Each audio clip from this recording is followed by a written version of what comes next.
Hi everyone, let's talk about Great Western Trail. And this really is first impressions. We've played it for real once so far. So, there's some avenues that we haven't taken and things yet, obviously. But I really, really like this game. For a start, the variability in the game, just to get started, there is, randomization in the way these starting buildings came out. In the playthrough, I think I said that, they come out in a very nice order in just the alphabetical order.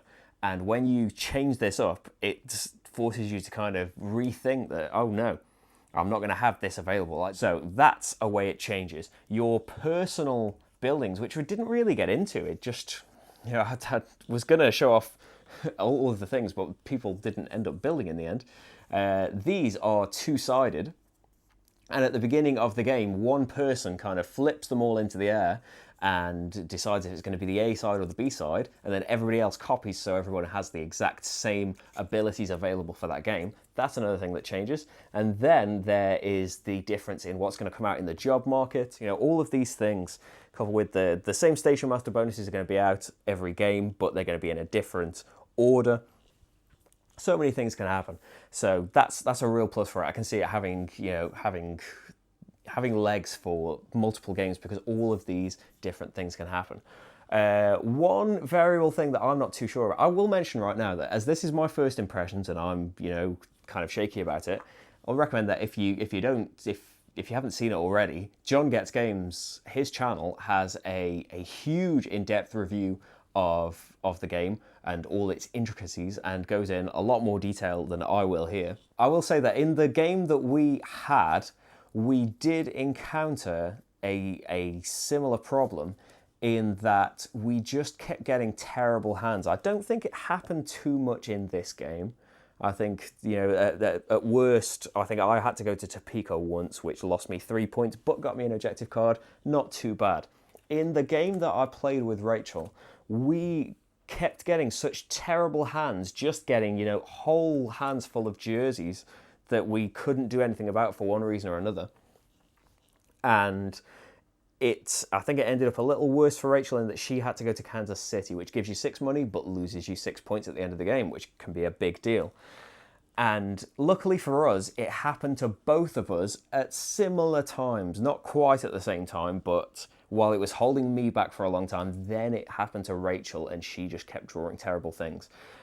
Surely, by probability, that can't keep happening, but if it did, I could see someone having a really bad time with the game. But as it is, there are ways for you to mitigate it later on. You saw that I had the thing where I can move my train back and destroy cards from my deck, and you can do the thing where you draw more cards and discard them. There are some ways of mitigating some of the bad things that can happen, and sometimes you want duplicates to be able to discard them at the right buildings, but I could see that being a bit of an issue. I love that there isn't a fixed length of the game necessarily. The fixed length is how many times Kansas City is visited, not necessarily by a particular number of people. You could just go for those upgrades that let you go 5 spaces at a time and just keep skipping around this board. In a 2-player game especially, I suppose it depends how many things people build, but in a 2-player game, the board is quite sparse, and so you can end up skipping down all of these things. I do want to investigate going down the building route because some of the later buildings, they're worth 11 points for that building. It'll cost you a lot to get out, and you're going to have gotten a ton of builders out. But really powerful effects worth a lot of points, and the sooner you can get them out, the sooner you can keep using them. And the idea really, I suppose, is because about half of your buildings, I think, are built around the hazards, which are worth different values as well. I should say the thing where both hands are -2 money, that's only in a 2-player game. It's different for 3 and 4 players. There's a little cardboard overlay that you put over that section of your board, which is quite nice. Well, I suppose the idea behind it is that you're trying to put these things in people's way. If you know people are going for a certain strategy, then you'll want one of your buildings that's, I suppose this building is more powerful if you're going to go down the route of building a lot of buildings, because if you put them all in forest spaces, this could generate you a ton of money, and it's in the way for other people. And the tiles that have the hands on them have the hands on both sides, no matter what. And it seems like that's not a huge part of it. It's a significant enough part of it that you are supposed to be putting these things in the way. If you don't go for that many buildings and you still want to get them out for objectives or to earn a couple of points or just to, it's another building on the board that's going to earn you some money, you're going to have to put out the ones with the hands on. And while I know it's not the worst thing in the world, the fact that you then are putting another boulder in the way of planning through this trail is not something that we enjoyed, to the point where when Rachel built her building, she insists that she didn't realise that it had a hand on it, although, it's convenient that she built it there. She insists that she didn't notice the hand there, and then when I went past it and said that, oh no, I'm going to have to give up the 2 money, I can't do this now, I'm going to have to do this instead, she was insisting, well, I don't want the money, let's just ignore that. But I wanted to keep up with it. Surely it's been balanced, for that to be a part of it. So we played it properly, and I didn't end up building anything with hands on it. But every time I went past that, I think it was down here you can't quite see that on the camera, the main part of the trail. So the alternative was to go down the desert part that was a ton of hazards. So I had to go down there, and a couple of times I bankrupted myself on purpose. That's a cool little thing where if you have no money, you can still advance, and the person just doesn't get a benefit of it. But it did. Yeah, it didn't really leave a bad taste in my mouth for the game.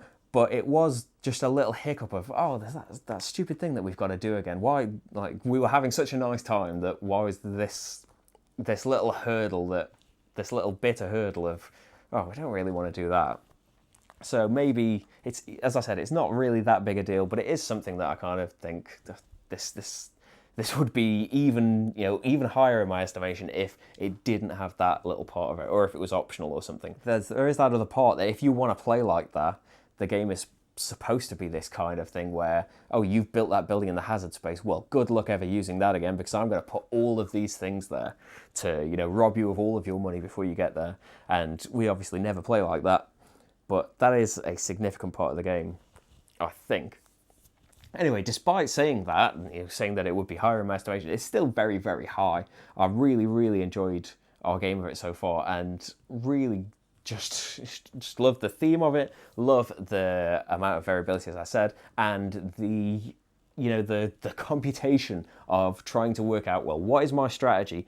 Then based on that strategy, which of these buildings do I care about? Which of these buildings must I build to make sure that I can maximize this strategy? Which ones do I ignore?